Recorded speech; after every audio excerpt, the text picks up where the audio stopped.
Hello and welcome along to another lesson with Mr. Burns. In this lesson we're going to calculate the volume of a cylinder without the use of a scientific calculator. In order to be successful, we're going to write down the formula, we're going to substitute in the corresponding values, evaluate the formula correctly, and then write down the answer with our units taking into account any necessary rounding. Okay, so the volume of a prism is the area times the height, so abbreviated to A multiplying H, or AH. Okay, and in technical education use the volume of a prism as the area of the cross section times the length of the extrusion, and we regularly use this language in the department. Okay, so the cylinder has a circular cross-sectional area.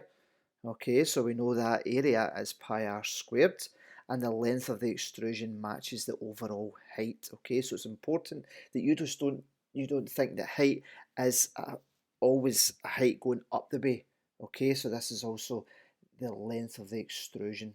Okay, and that circular cross section goes all the way through that extruded length. Okay, so pi r squared h is the formula for you to remember. Okay, so the language, right, it will ask you to take pi is equal to 3.14. Okay, so 3 ones, 1/10 and 4 hundredths. Okay, so recalling the formula pi r squared h, and in a second I'll show you doing this without a calculator. We're getting to the answer of 4,710 cubic centimetres. So it's important that it's cubic centimetres and you're not saying centimetres cubed. Okay, we've got 3 dimensions in the cylinder, so we should have our power 3 on the unit there. Okay, so let's watch a wee video of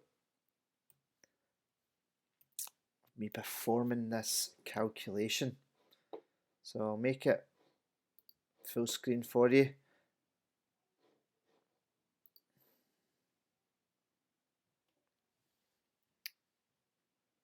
Okay, so we have the formula pi r squared h. Right, we know pi, we have to take that as 3.14. Okay, now you need to remember, right, that pi takes, I'll pause that a second, we need to remember that pi takes a variety of digits depending on how much you round it, or if you're using like 22 sevens, but really 3.14, you'll all be familiar with that. Okay, right, and the radius is 5, so we're going to square that 5, and our height is 60. Now it's a matter of thinking about, let me pause this again, it's a matter of thinking about what order are we going to multiply this in. Okay, so it's all multiplying, so it doesn't matter, the order of operations state that you can multiply this in any way. Okay, from left to right, you can multiply the 60 by the 3.14, the 5 squared by the 3.14, the 3.14 by the 60. So it's whatever way makes sense to you, but there are efficient ways of doing this, and there's some less efficient ways of doing this. Okay, the method I'll show you just now is probably the most efficient way to do this.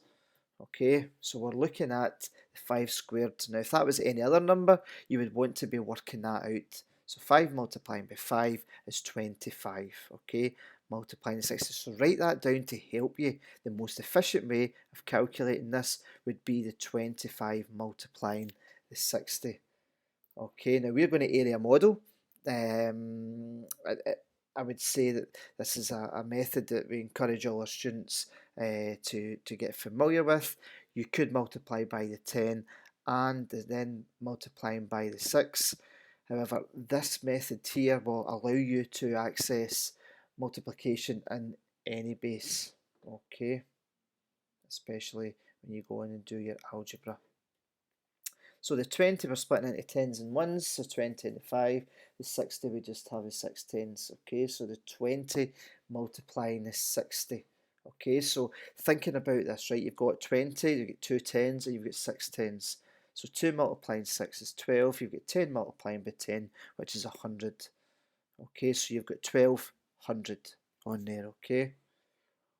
5 multiplying your 6 is your 30, right? There's no 10s on the 5, there's a 10 on the 6, so 5 times 6 is 30, multiplying by 10, 300, okay? Then we're just going to add it vertically, okay? Because of the zeros, then we can add the 12 and the 3, which gives us our 15, and then add in our zeros, okay? So we're going to write that down initially, right? 3.14 times 1500. Okay, so pause and have a think about this next step. Okay, again, there's a variety of ways of doing this. Okay, you could set up a tower sum, you could split it up into 3 ones, you could split it up into 1/10 and 4 100ths, and again, it's about getting lots of practice with doing these types of questions and then becoming more efficient.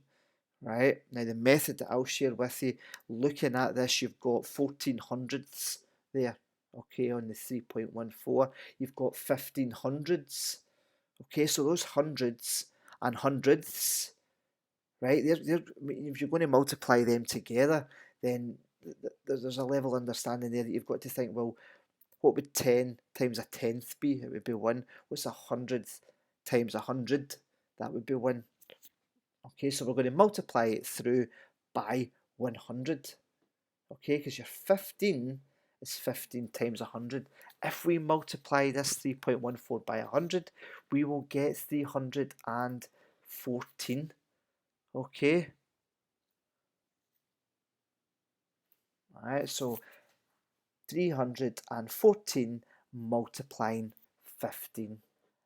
Okay, and again, your preferred method, area multiplication or tower sums, or multiplying by 10 and also multiplying by 5 and then adding them together.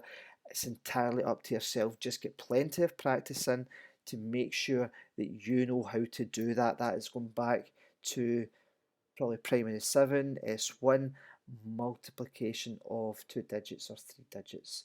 Okay, so I'm going to show you the area multiplication again. My apologies, that's went back to the beginning. Let's have a replay at that. Right, so 314, 300 plus a 10 plus our 4, and then our 15, a 10 plus our 5. Okay, so that's your multiplication grid you're very familiar with.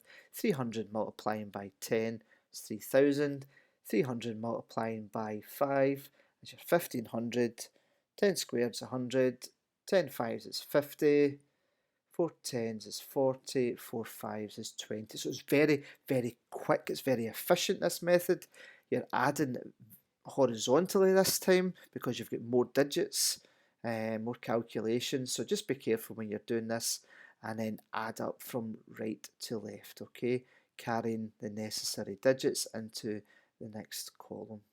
Okay, so 4,710 cubic centimeters. Okay, so it's 3 dimensions, so our cubic centimeters and not centimeters cubed. So that gives us it to 3 significant figures, and again, if you were asked to round that, then you're going to round appropriately.